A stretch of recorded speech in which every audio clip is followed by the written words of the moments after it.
Today we get to go into the past. I am joined by Ryan Yatta of 10 years ago.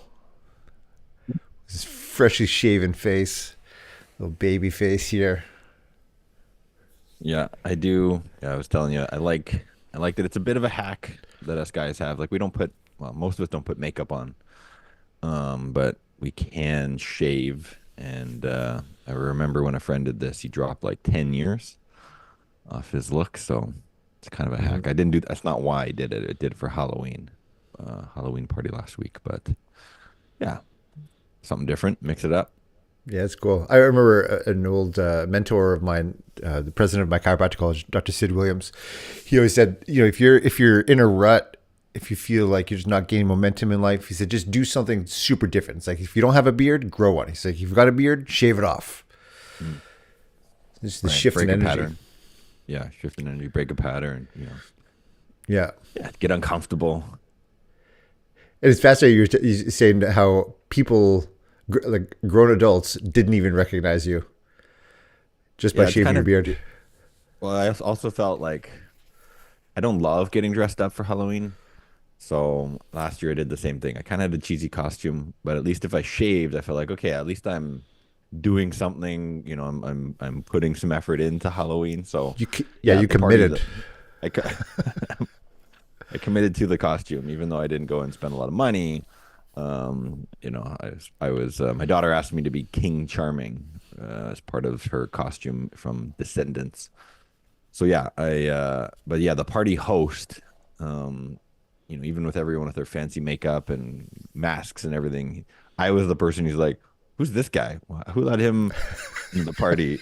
They even had a guest list. I mean, these guys really know how to throw a party. They had a guest list this year because last year they did have some people that showed up that weren't invited. Mm, So this year, the so yeah, he was riffraff. like, is this guest list thing working? Security, they're fired. Yeah. Anyways, I snuck in. You went method on it. It's Yeah. great. I Are love you it. guys all stoked for Halloween? We are the kids have their daytime costumes and then they have their nighttime costumes. And because they're daytime costumes, they're going to be princesses. So I think my older one is going to be Snow White, and my younger one is going to be Elsa or Anna. I think Elsa, one of the two. I can't remember what we have.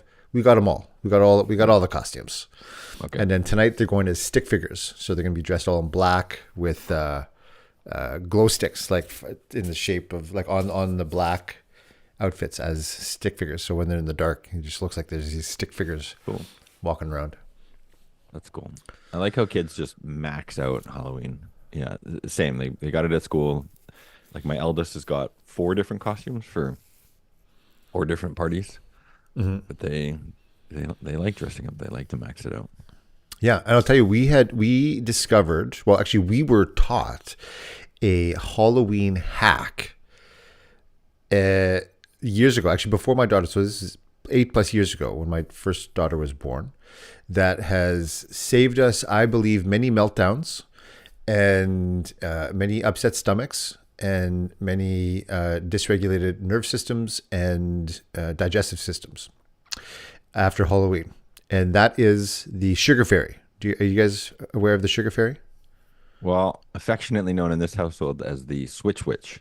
The Switch Witch. Yeah, Nice. All right. yeah, yeah. Yeah. So for anyone who doesn't know, the Switch Witch, or we have it. So ours is very kind and very fairy-like. It's the sugar fairy. So our kids get to give in their candy at the end of the night. They get to keep. So our rules, they get to keep however much they want, and they get to leave the rest in their bucket, and then while they are sleeping, as magical as the Tooth Fairy or Santa Claus or any of those things, and then the Easter Bunny over here too, that the sugar fairy comes and takes the candy and leaves them a gift. And the more candy that they leave, the bigger the gift is.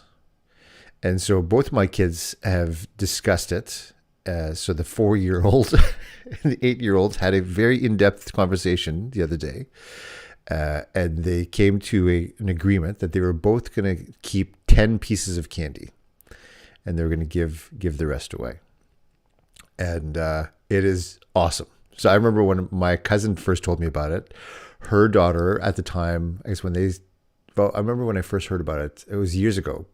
She must have been 7 or 8 years old or something like that when they started doing it.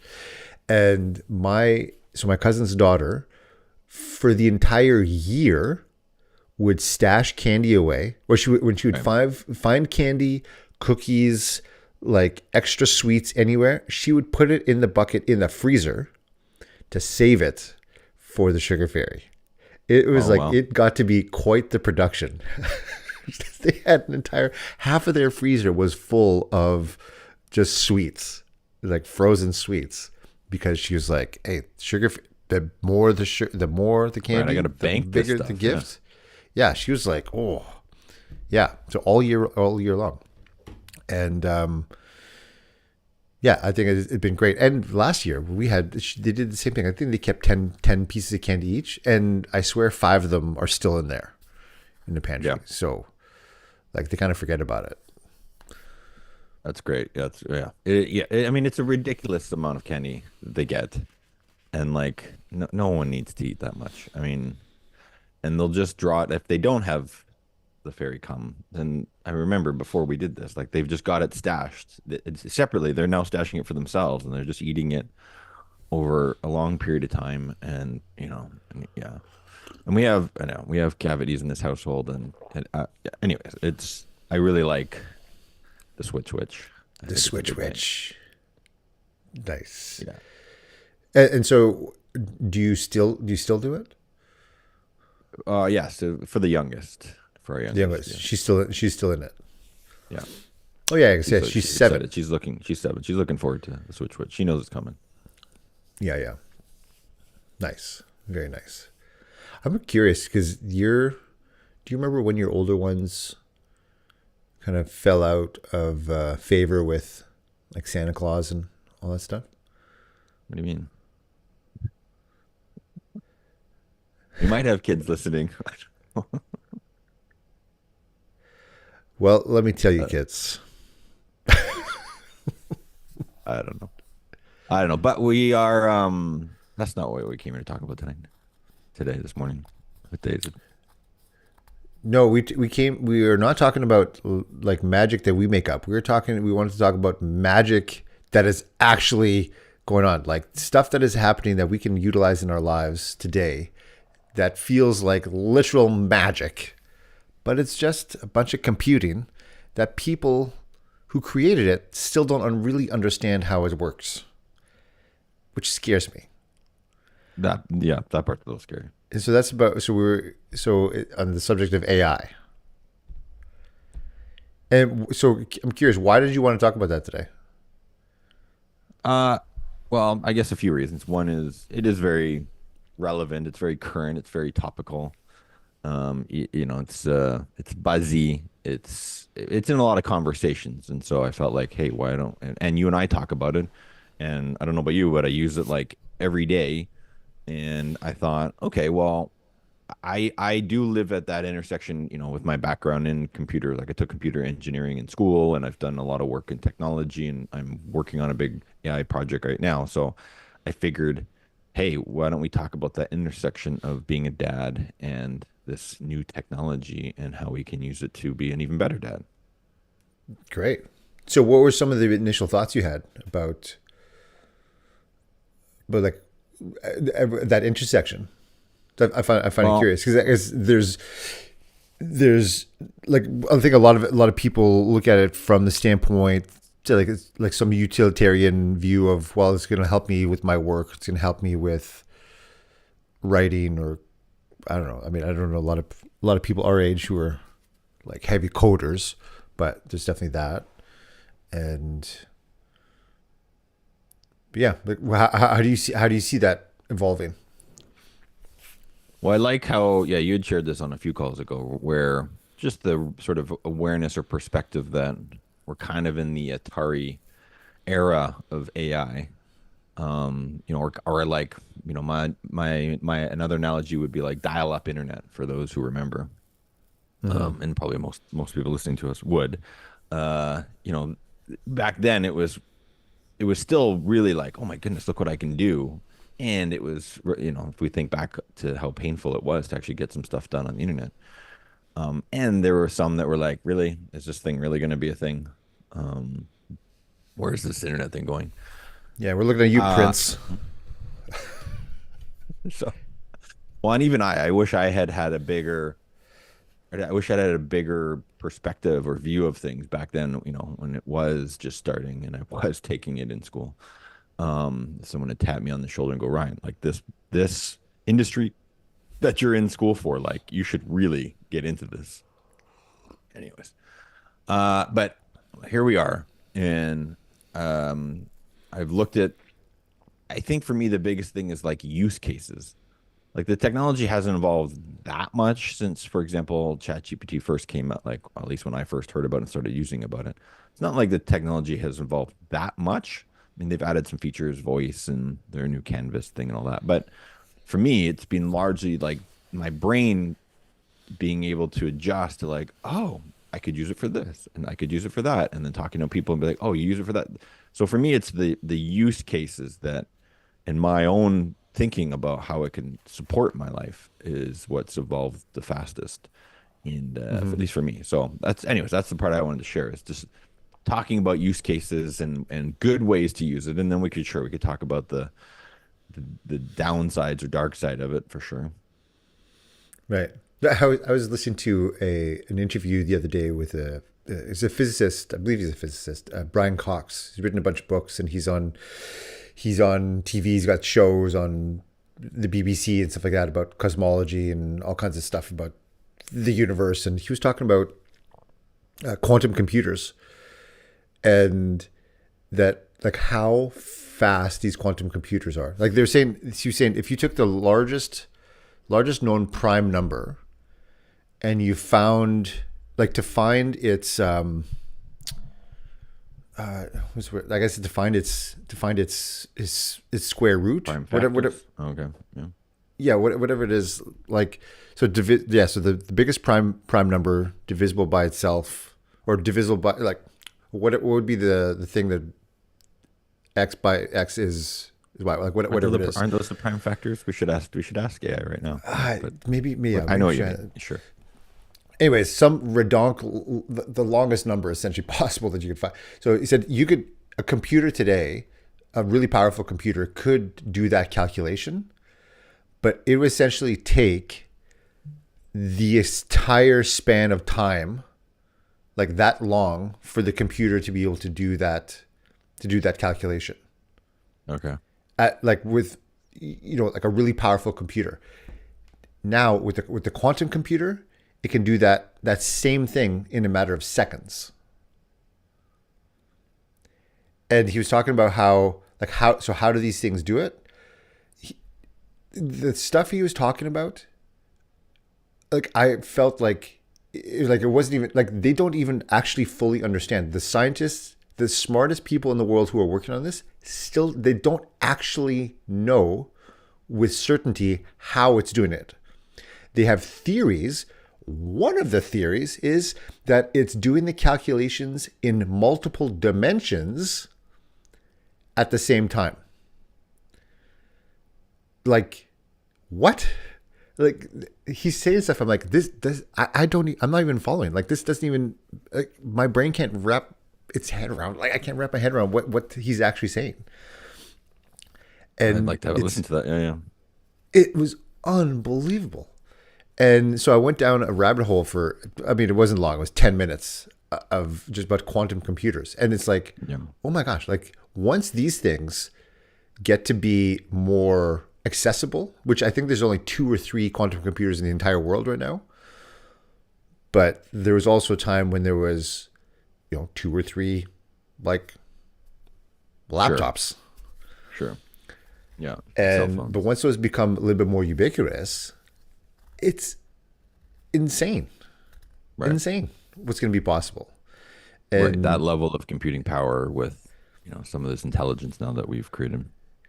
yeah, like I think about one of the use cases that for AI now, there's a feature on this was Google, it's Google Gemini, like their AI one, where you can just input anything. I input my website for my speaking program, and within 3 minutes, there was a 6 minute like audio like podcast created about the information. Two people talking back and forth about all of the stuff that we offer, and like they're making up stories, and it sounded completely real.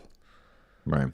And I was blown away. And I saw the thing that you had done with the I guess the manuscript that someone was writing for. Yeah, your dad's. It was unbelievable. Yeah, it's cool. Notebook. And to think like this is like LM.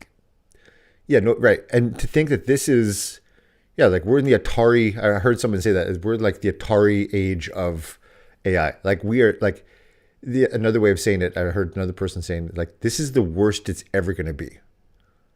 Sure. Yeah. And to think what's possible already is mind blowing. Yeah, it is. There's probably it feels like the internet, right? Where there was this big hype cycle of everyone, registering .com, but not really. Not many people saw what was actually going to come out of all of that. Like there was all this hype, and then a lot of that just imploded because it wasn't actually real. Like there are a bunch of .ai websites, and there's a big hype, and every company's talking about it. And it's interesting, I think, to look back maybe in a parallel where there are a few things though that like the Amazons and the Microsofts and the Googles that were all, around then, but some of them really saw perhaps the potential of what it was going to be able to do for them, for consumers, for others. So yeah, I don't know if I have that level of vision of some of those guys, but I know for my own day-to-day life, boy, it's helpful. And then I'm careful not to, I think with any tech, like I look at it like even something like Google Maps. I'm cautious to make sure that I'm not sort of outsourcing the things that I have an innate ability to do and giving that power over to the computer or my phone or the machine. Do you know what I mean? Like we all do have an inherent way to navigate the world. Like we're built, I think we have like an internal compass, right? Like I know where north is and east is. Like I think from like as a caveman, we have an instinctual way how to navigate the world. I think that's an important thing that we should make sure we preserve and not just outsource that to Google. Do you know what I mean? So I'm careful in that respect when I talk about this stuff with my kids and for myself is like, I need to be able to do this myself and, to know real-time traffic information and which is the optimal route to get to where we need to go to. That's good to know because I want to save 20 minutes or a huge headache if there's a giant, accident on the highway. So that's where I feel like it's great to then use technology to supplement what I already have and enhance it, but not outsource it. Yeah, it's fascinating. I remember seeing somebody, this is just tangentially related. They were talking about couples and how, like people, like, a man and woman, like spouses, that so often one of the feelings and the thoughts that's communicated when one of them passes away, like so like when an older couple, like one of them passes away, that the other one, that the one that is still living will say, I feel like a piece of me died. Like I feel like I'm missing a piece of myself when their spouse dies. And one of the researchers, one of the psychologists was talking about that, and they're like, yeah, like, but what actually happens in many of these, like in a family, in a household, is that like you do offload some of your brain, some of your thinking into this person, that they essentially are like. So it's like one example that they gave is like one of the people knows how to use the stereo system. They know how to use all the remotes and turn all the different components on. And so, but because you never had to do that because they were always there, like you kind of offloaded your thinking. And so there's actually a piece of you, there's a piece of your existence, there's a piece of your day-to-day life that actually lives inside of this other person. And so there is something missing. Mm-hmm. And I think if we're not careful, that we will relegate that to some technology. That there's a whole piece of us that just lives inside of a machine. And without that, then we will feel lost and like a piece of us is just not there, which Yeah. in a way I can see that is an amazing thing and also really scary. And yeah, like I think there's the potential that it can develop into people who are not very resilient, who are not very like there's like a lack of ethic or lack of work ethic Mhm. and resourcefulness because we just have everything Yeah. that's on the phone. Like it's all there. So why Yeah. do I I have to could think get about it? up and just ask today. I could ask ChatGPT for advice on everything. What should I wear? What should I eat? Where, what should I do today? How do I get there? You know what I mean? Like you could outsource all your thinking. It's there. But I think that's part of the dark side, or at least where that's for me where technology doesn't help us, because it's ultimately me starting to outsource my own potential, my own thinking, my own decision making. That's where I caution for myself and for my kids, like in this household, just to make sure you're using it to enhance what you're doing, not outsource what you're doing. Right. It's like it makes a great assistant but a terrible master. Yeah, right. And I guess there's some stuff you would want to outsource. That's like, this isn't the best use of my time. This part I do want to outsource, which is where AI can be amazing because it allows you to kind of move to another level of thinking, like the next level. Like for example, I just used it to help me write a big proposal. So it's helping me do a lot of the writing, which would have just taken me a lot of time and isn't one of my, zones of genius. And now I've evolved to being an editor. So I can spend more of my time editing and refining the proposal and talking to people about it and making it even better than I would have spent all the time writing. So for me, in my opinion, that's a good use of outsourcing, Hmm. and allowing me to move my time into other things. But I didn't just have it write the whole thing and then send it in without looking at it. Right. Right. Yeah. So how do you see like what are some use cases that you can see that maybe that excite you, that intrigue you about like, oh, this will be really cool about parenting and about just everyday life.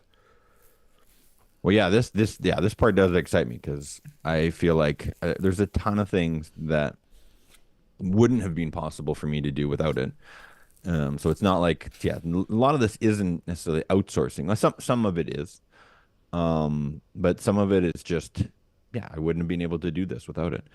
So for example, well, this isn't necessarily a parenting one, but it is a thing that probably most of us dads face cars and repairing cars.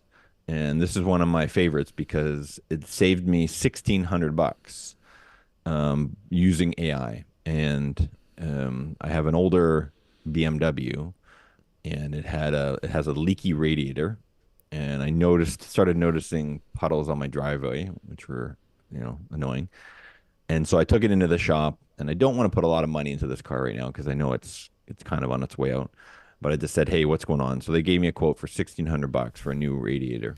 And I'm like, "Look, isn't there any way you can just like weld the thing or I don't, like glue it or whatever?" And the guy's like, "No, it's aluminum and you can't weld it." And I'm like, "Really?" So I was uh, upset for $1,600. Anyways, I fed all the details into ChatGPT. I gave it the model of my car, the year, the problem, what I was quoted, and I said, "Look, is there anything else I can do here?" And came back with, I mean, yes, you can get a new one, but you can use these uh, what do they call them, like sealants. And I was Mm. like, wait, what's a radiator sealant? I'd never heard about this. The guy at the shop didn't suggest this. And so it gave me some more information. I'm like, can you give me some recommendations? And it gave me top three to pick. And so sure enough, I go on Amazon, and for $20, I can buy, there's a few different ones on there, but you can buy these. I ended up buying a tablet for $20, several of them that you drop into the radiator overflow tank, and they dissolve. And as you run your engine and you go for a drive, I don't know exactly how it works. I'm guessing that it fills the fluid, and if it ever is starting to leak when it gets exposed to air, it probably hardens. So long story short, $20 later, I've fixed my radiator, instead of spending $1,600 thanks to ChatGPT. That's so cool. That's So for so me, cool. that's a great use case. I didn't have any other options. I now was able to ask, the world of auto mechanics what they would suggest, and they gave me back an answer through artificial intelligence. That, I mean, basically for me, it's doing the research for me. And I didn't even, um, so yeah, that, and then it also helped me find the product, and which ones to buy. So yeah, for that to me that was a huge money saver. And then Hmm. there's some use cases on here that are like huge time savers. Um, like for example, my eldest plays volleyball, and last year she really wanted me to start recording the games.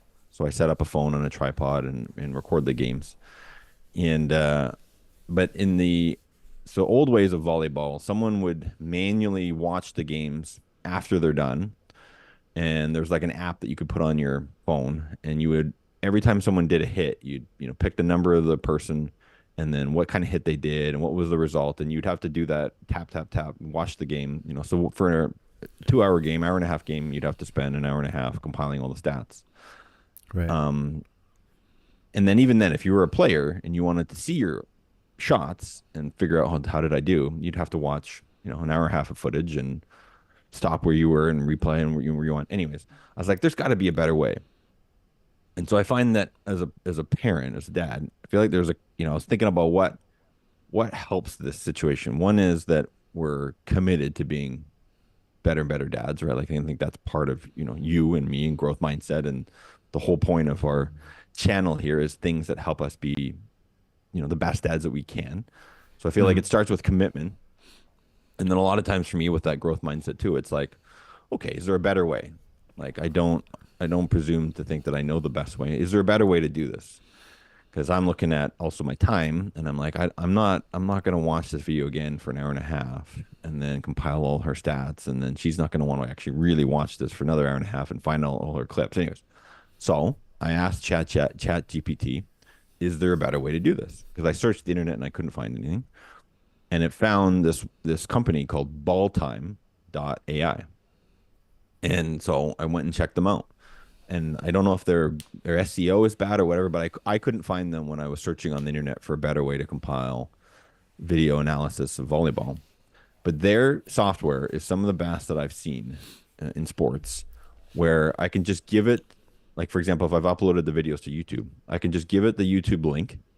It Hmm. takes, I think, about like its own time. I don't know what it is. Maybe it's an hour for it to put it through its magic machine, and then it gives me back every single one of my daughter's clips in the game because it recognizes her face and her number. I've given it her number, and so it learns, okay, this is my daughter. And then it automatically gives me every single one of her contacts in the game and tags them by what action it was: serve, and then the result, error, serve, ace, serve, success, set, dig, Mm. bump, whatever, not bump, but dig, attack.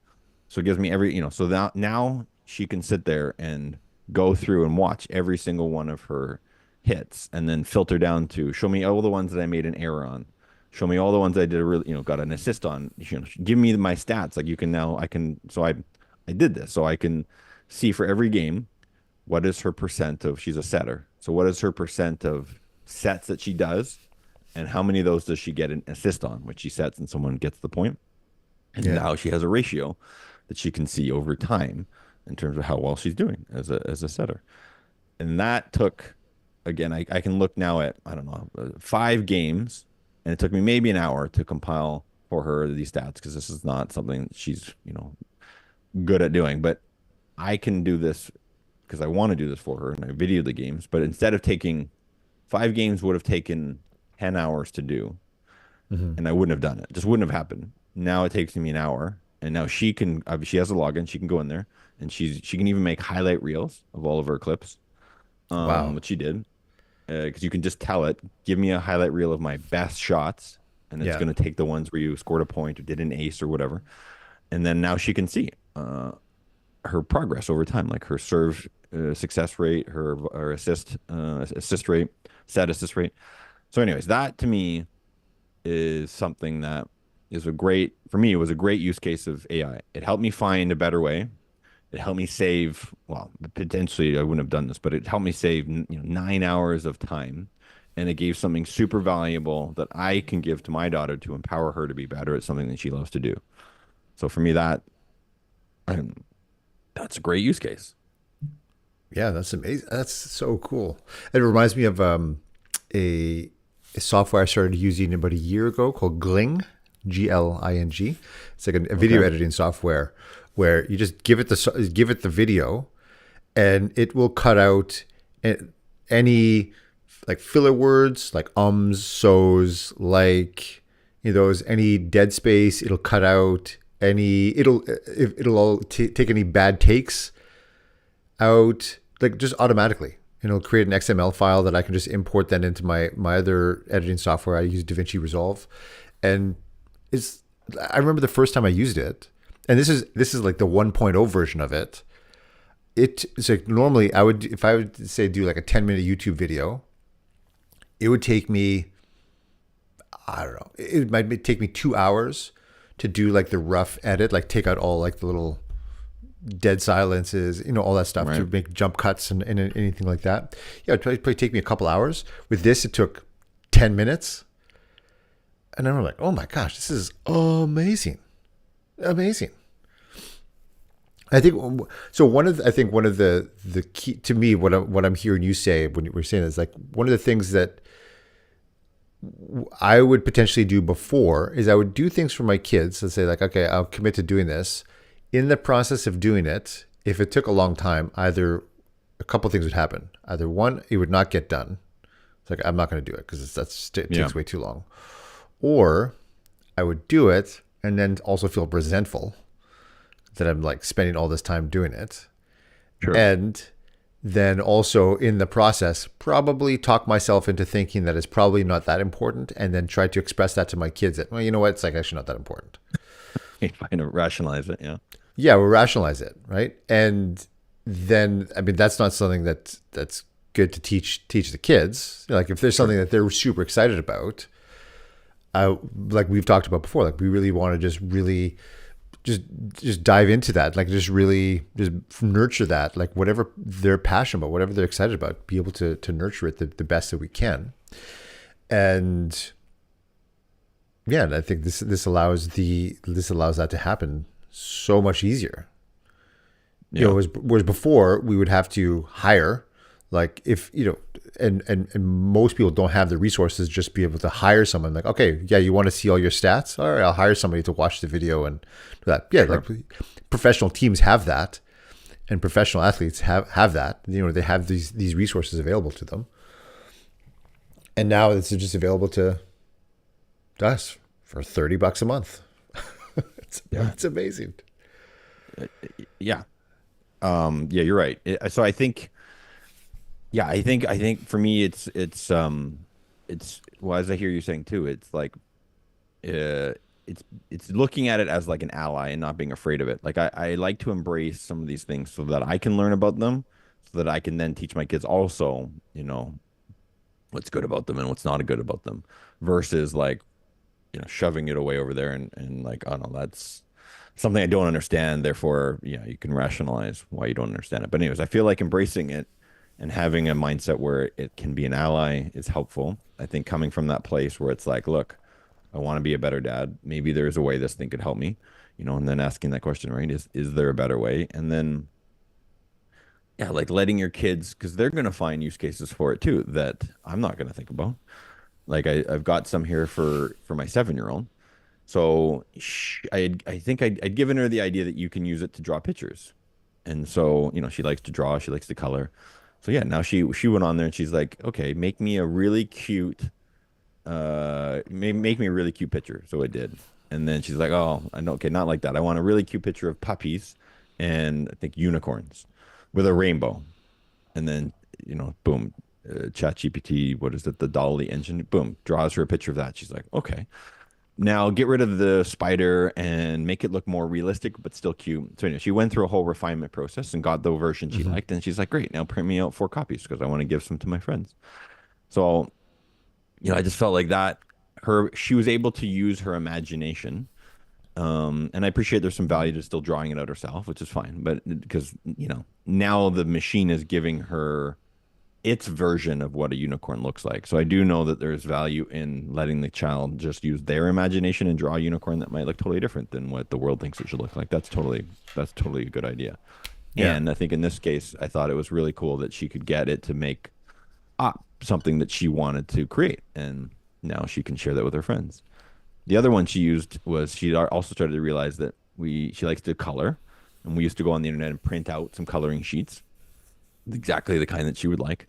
And she didn't like any of the ones that we found searching the other day. So she's like, oh, I want to make my own. So we went on ChatGPT and told it, she wants something a little fancier to color. So she like make a more advanced coloring page of whatever it was, puppies and unicorns. And after a few refinements, boom, there she could. She could print out her own coloring page, that she designed. That's going to be a one-off for her. And so I feel like, and she uses the voice function. Like I think I like to give her that because now she doesn't have to go on the screen, doesn't have to type, and she's not sitting in front of the phone. It's just kind of there on the counter, but she's able to have a conversation with it. So she was curious. One of our friends, Suki, was in Hawaii for the World Ironmans, which is Yeah. pretty cool.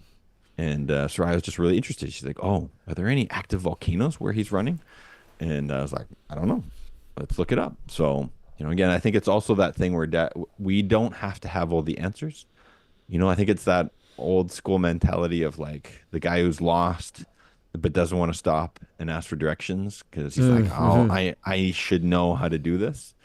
I think that's also, breaking that too and being like, I don't have all the answers. Like, how could I possibly?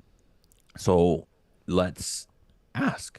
And so she can now have a full on conversation with ChatGPT using the advanced voice, which I thought was really cool because she's like, how many active volcanoes are there in Hawaii?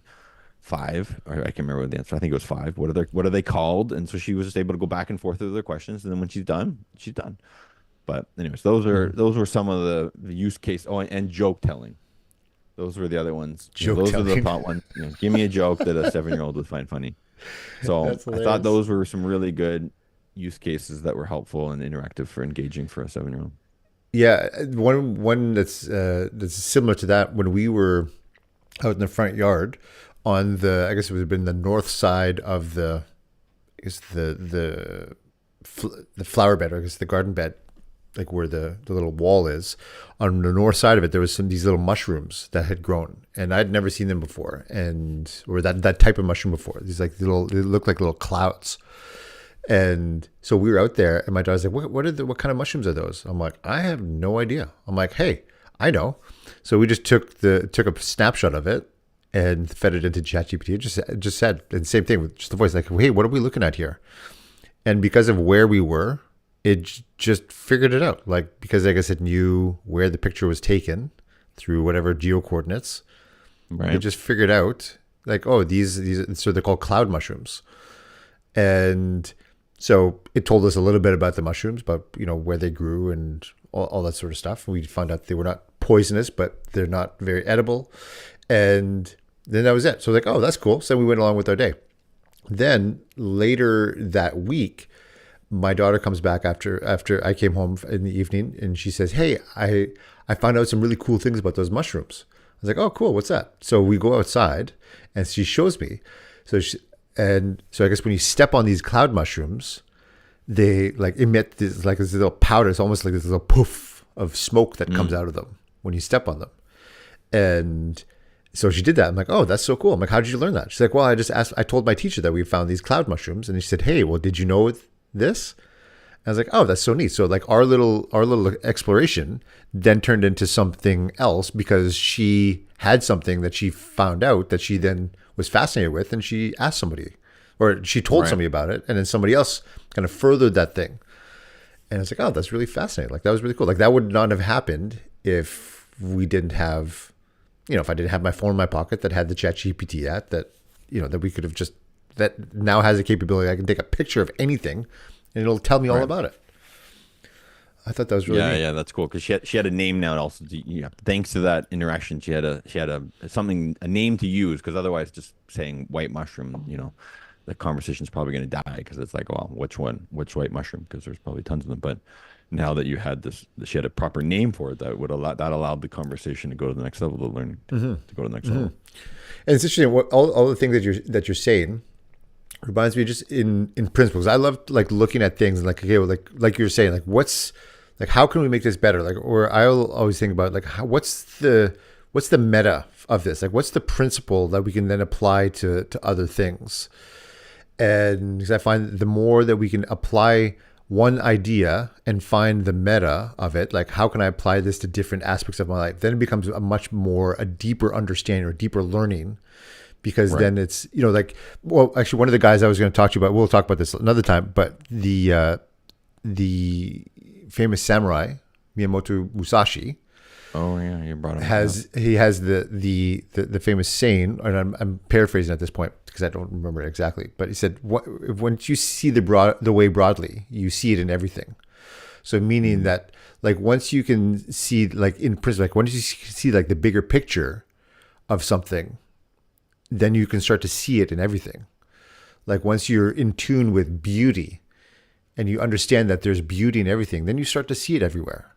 It's like Right. this idea of like this that taps into the part of our brain, a part of our neurology called the reticular activating system. So where it's meant to fire off and see things of that are that are relevant to our day-to-day life, things that are familiar to us, things like that. And so I think about this stuff here, and I think the something that I learned from our guy Tony Robbins was the quality of your life is in direct proportion to the quality of the questions you ask. And it's like if you want a better answer, you got to ask a better question. I think one of the great use cases of something like this, is teaching our kids to ask better questions. Right. Like you want something specific, then you ask for it specifically. There's a term or as a concept in the the ethereal like laws of manifestation, or people have heard of like the secret, things like that. Like if you want something in your life, you have to be specific. Like if you want to just if you say I want to lose weight, I just want to lose weight. I don't care. I just want to lose weight. Well, you can get into a horrible car accident and have one of your legs chopped off. You will instantly lose a whole bunch of weight. But that's probably not what you meant. So what is it that you really mean? Like, oh, I want Mm. to feel healthy in my body. I want to feel strong. I want to look sexy, and I want to be healthy. Like that is a way, way better representation of what I actually want. So the more that we're Right. able to communicate that to the world, I think not only is that better for us, but also if we're asking better questions of this machine, we're probably in turn, then we can then ask better questions of ourselves and then also ask better questions of each other. So if I Sure. can communicate what I want to ChatGPT, I'll probably be able to figure out how to ask you better what, the things that I want. So I believe that there's a way for this to be able to really enhance our communication Right. Yeah. if we so choose. Sure. Well, with that perspective, I really like how you tied those things together. Where you're right. I remember that quote from Tony Robbins as well. The quality of your questions is super important because if you ask a really bad question, like some of your examples there, you're going to get a really shitty answer. But if you ask a really good, empowering question, something that gets your mind thinking, it's amazing because your subconscious starts to go to work on it as well, right? You might not have the answer. It's like, well, I'll give you a good example. Like Einstein, I didn't finish it. I read one of the books on him, and how he came up with this one of his theories. I can't remember which one, but as a kid, the question he asked himself is, what would it be like to ride on a beam of light? So he asked himself a really powerful, imaginative question. Like that's where he said, I think he had some quote around it, imagination is even more powerful than intelligence.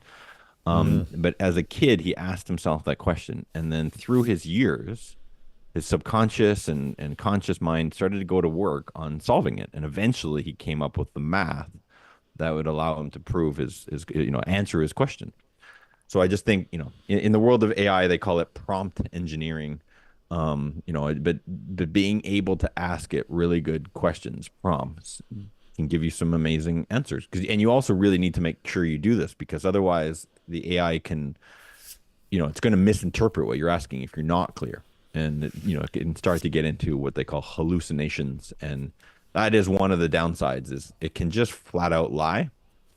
Like if you don't give it a clear question, and if it doesn't totally know the answer, it will still come out with something that sounds like the answer, and it will just say it as if it's right. And, if you start to lean on it too heavily without, taking everything with a grain of salt, that is one risk that we should put in here as an asterisk, is it can just flat out lie. And so some things you do need to double check and go like, really? Is that okay? I better just double check that. Does that make sense? Well, yeah, and some of it sounds super legit. Well, because and also Sure. the way that it speaks. I mean, because Yeah. usually you're listening to it either or you're reading it, but the way that it's written Yeah, seems totally. completely legit. Like it's Sure. very, yeah. Oh, of course. Oh, yeah. Like this is what it is. Yeah, that's Well, fascinating. yeah, we don't have much time. Let me raffle through some other use cases here that, again, I found useful in the context of being a dad.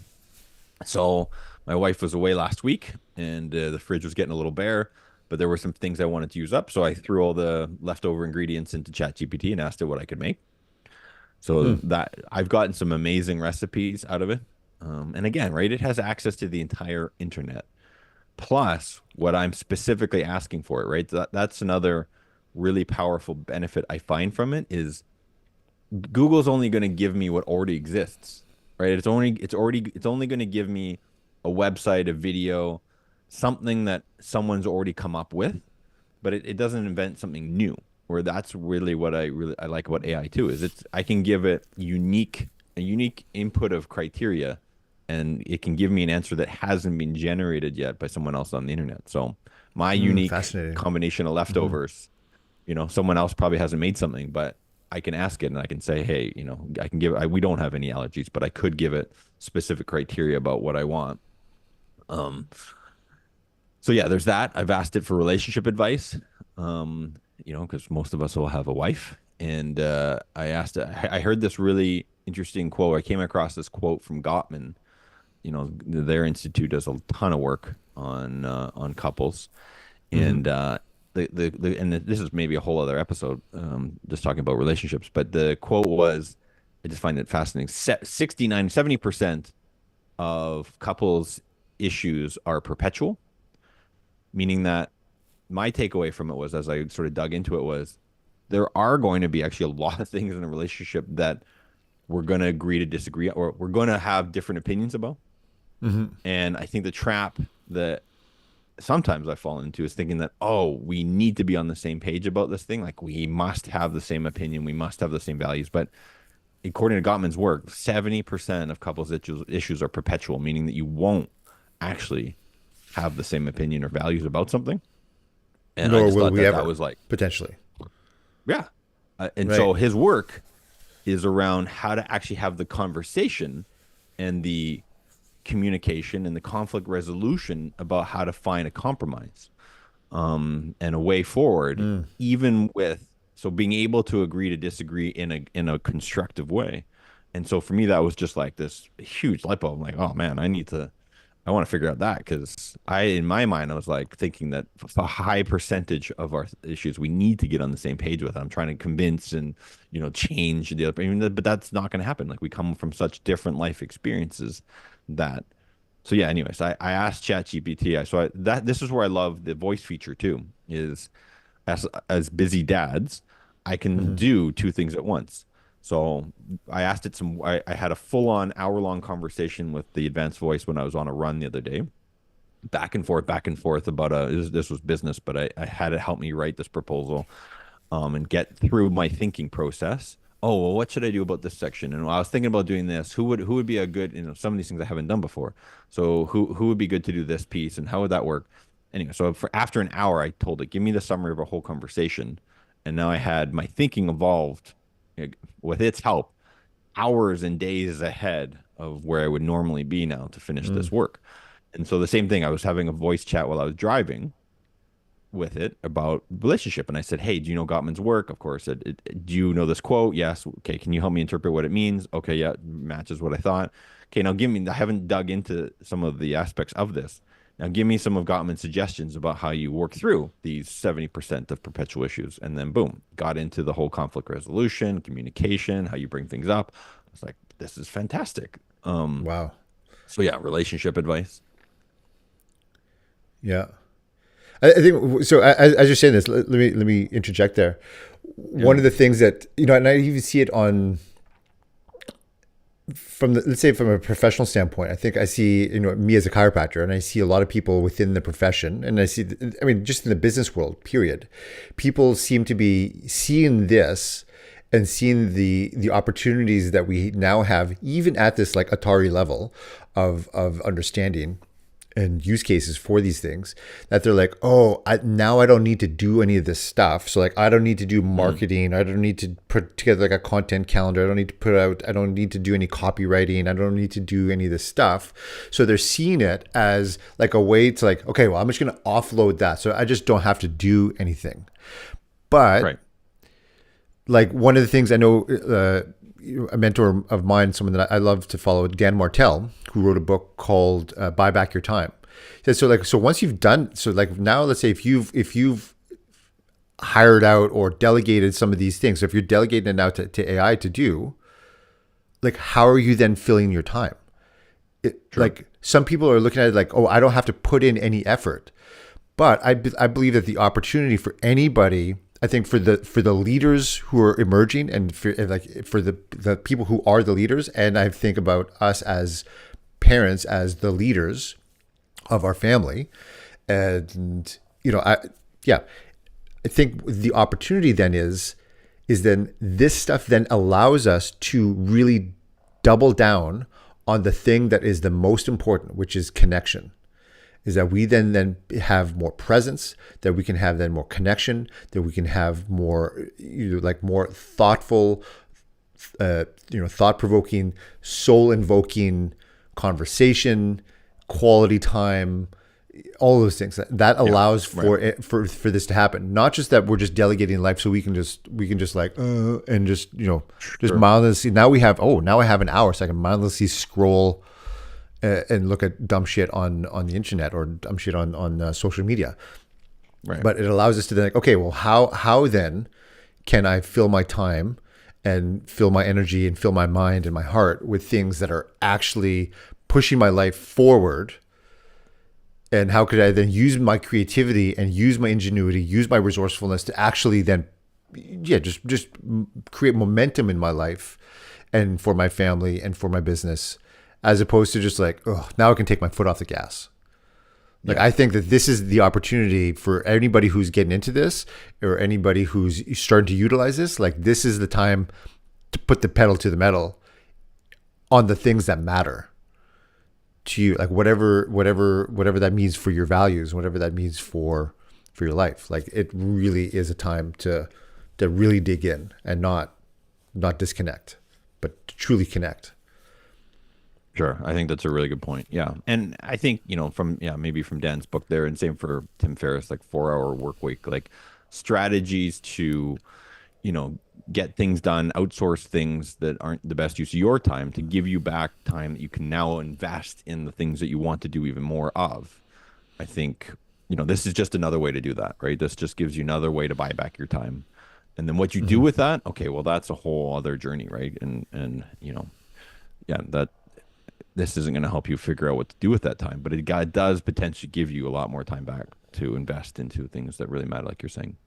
Mm-hmm. Um, yeah, like there was another thing we have a parenting coach that's been working with us now for maybe not quite 6 months. That would be we could have her on the show one day. She's awesome. Anyway, she sent me this long study, and I was like, I'm not probably not going to read, like it was a scientific study on something, and I was like, man, this is like 20 pages, and it's in like PhD whatever language. So in Adobe, when I opened it up to read it, they have now an AI built into Adobe's, Reader app or whatever.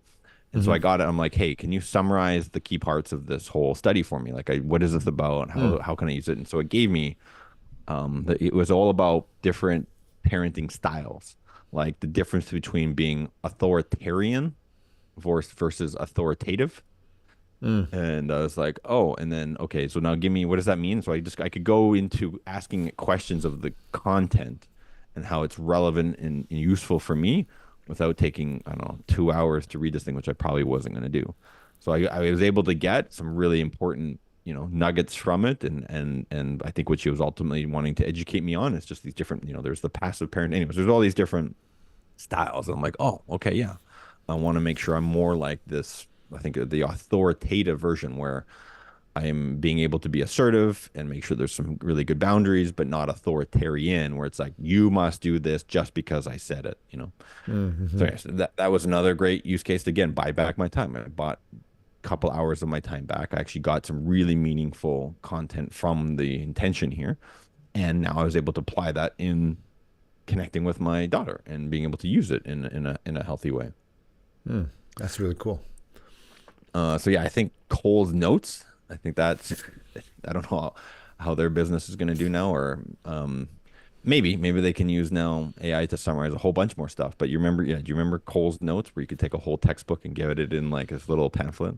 Yep. Yep. I remember doing that. There's a guy in when I was in chiropractic college. He did that for a bunch of the classes. It was called Nick's Notes. I think, yeah, Oh Nick's yeah, Notes. I think, but yeah, and he made a killing because rather than having to read the textbooks, he just summarized everything in these little notes, and they were great. They were amazing, and yeah, I remember I've spent hundreds and hundreds of dollars, maybe thousands of dollars over the span of my schooling to do that. And now, yeah, yeah, Nick, you're out of a job, man. yeah. You could just feed them all into. Yeah, that's.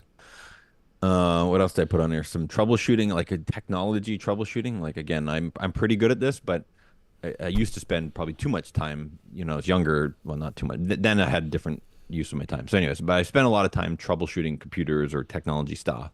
But Mm-hmm. now I can feed that into, again, AI, and it's going to have a far bigger scope of being able to troubleshoot these things than me trying to watch YouTube videos and pour through content. Anyways, so again, yeah, I've given it like, I had this big, long bug that happened in my email, and I was like, I don't know what's happening here. So I just copied and pasted the whole bug report, shoved it in ChatGPT, and it gave me the steps to actually resolve it.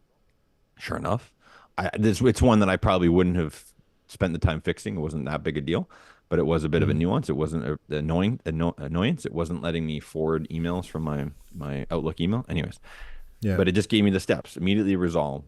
Again, saved me probably a couple hours of figuring it out myself. And again, I probably wasn't going to do it. Mm. That's really cool. Very Yeah, I got cool. some more, but I know we're running out of time here. But yeah, I just think, yeah, I think as we talked about, for me, yeah, there's a lot of really good positives, especially in, again, personal growth, in being more resourceful, in being able to buy back some of your time, and then yeah, get some solutions for stuff that I don't know another way that I would have found out some of these things, or been Mm-hmm. able to do them. So I guess as we close, I'll share something. I had an experience this morning, actually, very shortly before we started. Well, it's actually a lot before we started, but an hour before we started. My daughter woke up really early. She woke up at 5:45, and no. I guess it wasn't that early. It was just a few minutes before we showed up. She got up earlier than she normally does because she had a bad dream, and I was thinking as I was giving her a hug this morning, as she was like, she just came in. She said, I just want a hug," and so I gave her a hug. And I was thinking, I had just been thinking about what we were going to be talking about, and I know that one of the fears for some people, and this definitely is a concern when it comes to when we were able to offload a lot of our thinking or a lot of, say, laborious thinking or stuff to computers. Like one of the biggest disruptors, say, in the labor force will be automatic or automated driving.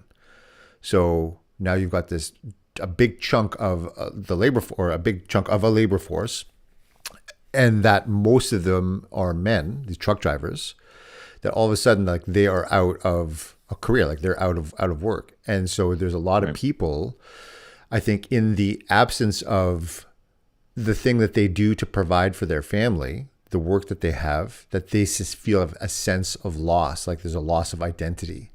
And if like, well, if I don't have this, then who am I?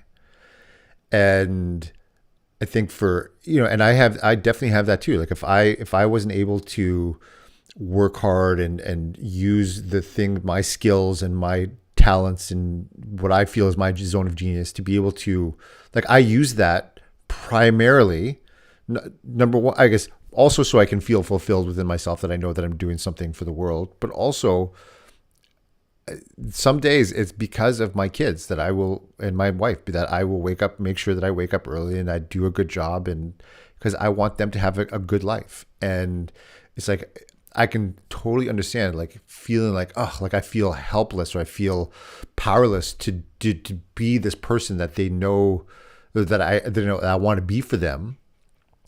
If that is all being taken away because some computer knows way more than me, then there definitely is, I think, a big hole to be filled for a lot of people, that like your identity is not in the fact that you bring in money. Like not all of it is in that. And really sometimes the most important thing, what I learned this morning, was that just like the presence that I gave, that was the most important thing. The fact that I was there, I was not only there physically, but I was just like, I was all there, all in, all my mind, soul, body, heart, everything of me was inside there, was with my daughter that in that moment. And I think that's the most important thing for all of us to understand, is that that's who we really are. Like that's what's really needed, is for us to show up as present. And that's what our kids want and need, is our presence, like our total presence. It doesn't matter about all the flashy gifts and all of this stuff and the trips and the this and that we want to give them. That's not what they'll remember most. And that's not what's going to shape them the most. It's the presence that we give them, and the person that we are, and the resourcefulness that we bring to a situation.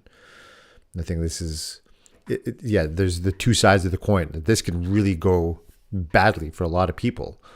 And there's also the opportunity that this can be utilized in a great way for us to really step into, I think, what we're all meant to be. So that's what I think about a lot. Well, amen, brother. Awesome, man. Well, until next time. I guess, and if for anyone listening or watching, if you have any really cool use cases, like put it down in the comments. We'd love to know how you're utilizing this stuff, how you're thinking about this, and yeah, because we're all trying to help each other out, and I would love to learn some really cool use cases to be able to help me be more present and be more fun and cooler and all that fun stuff. So yeah, all right, everybody. All right, bro. We'll see you later.